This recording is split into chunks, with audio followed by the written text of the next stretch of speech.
Assalamualaikum warahmatullahi wabarakatuh.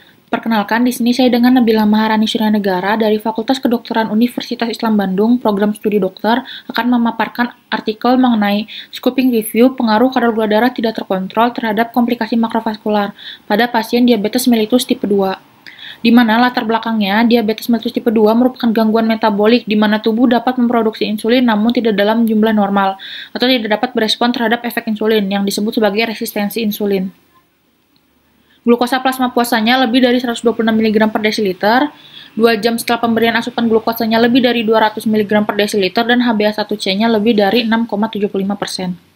IDF menunjukkan bahwa 8,3% orang dewasa di seluruh dunia menderita DM. Peningkatan kadar gula darah yang tinggi dapat menyebabkan tersumbatnya pembuluh darah besar dan kecil sehingga dapat menyebabkan komplikasi ke berbagai organ, di mana komplikasinya ada makrovaskular dan mikrovaskular. Terutama pada komplikasi makrovaskular, penyakit kardiovaskular ini mewakili 30% dari semua kematian global. Angka kejadian ulkus kaki berkisar antara 2-10%, dan penyakit cerebrovaskular menyebabkan 20% kematian pada pasien diabetes. Tujuan penelitiannya di sini adalah melakukan analisis terkait jurnal mengenai pengaruh kadar gula darah tidak terkontrol terhadap kemunculan komplikasi makrovaskular pada pasien DM tipe 2. Untuk manfaat teoritisnya sebagai penerapan ilmu yang telah dipelajari sehingga dapat membuktikan adanya komplikasi makrovaskular pada penderita DM tipe 2 dengan kadar gula darah yang tidak terkontrol. Untuk manfaat praktisnya, informasi yang terkumpul dapat digunakan untuk membuat kajian atau ceramah, workshop, serta edukasi pembelajaran kepada masyarakat mengenai bahaya kadar gula darah yang tidak terkontrol. Untuk jenis penelitiannya menggunakan scoping review yang merupakan studi literatur yang komprehensif dan sistematik dengan mengidentifikasi, menganalisis, dan mengevaluasi tulisan ilmiah. Untuk populasinya, di sini menggunakan jurnal internasional dan jurnal nasional yang berkaitan dengan judul, serta sampelnya adalah artikel penelitian dari jurnal internasional yang berkaitan dengan judul yang sesuai dengan kriteria inklusi dan eksklusi.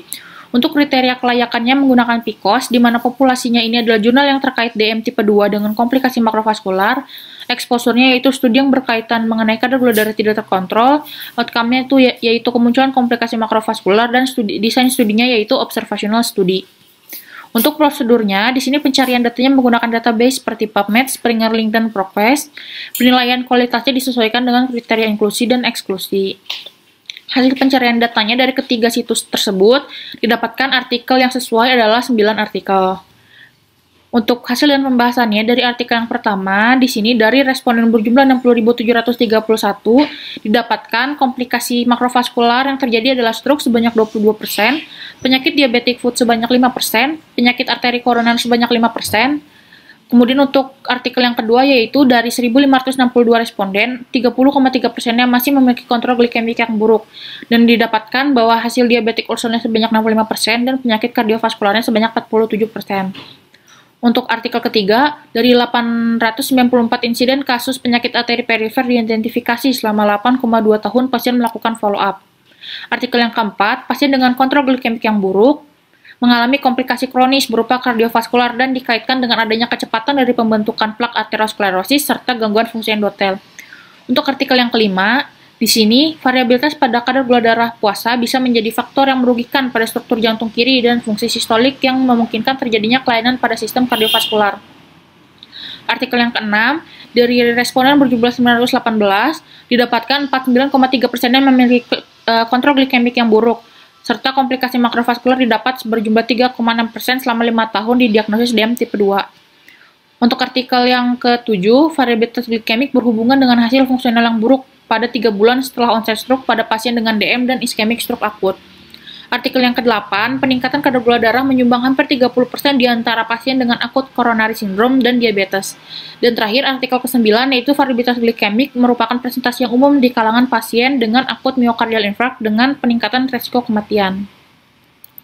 Untuk pembahasannya, di sini 9 artikel membuktikan bahwa kadar gula darah yang tidak terkontrol dapat mengakibatkan kemunculan komplikasi makrovaskular. Kadar gula darah tidak terkontrol berkaitan dengan kecepatan dari pembentukan plak aterosklerosis, merupakan presentasi yang umum di kalangan pasien dengan akut myocardial infarct dan dapat menurunkan dari fungsi sistolik, menunjukkan hasil fungsional yang buruk pada 3 bulan setelah onset stroke, dan berkaitan dengan kemunculan penyakit arteri perifer berupa gangren yang diidentifikasi selama 8,2 tahun pasien melakukan follow-up. Untuk simpulannya, berdasarkan hasil analisis dari artikel yang eligible, dapat ditarik kesimpulan bahwa terdapat pengaruh kadar gula darah yang tidak terkontrol terhadap komplikasi makrovaskular pada pasien DM tipe 2. Alhamdulillahirabbil alamin. Terima kasih. Wassalamualaikum warahmatullahi wabarakatuh.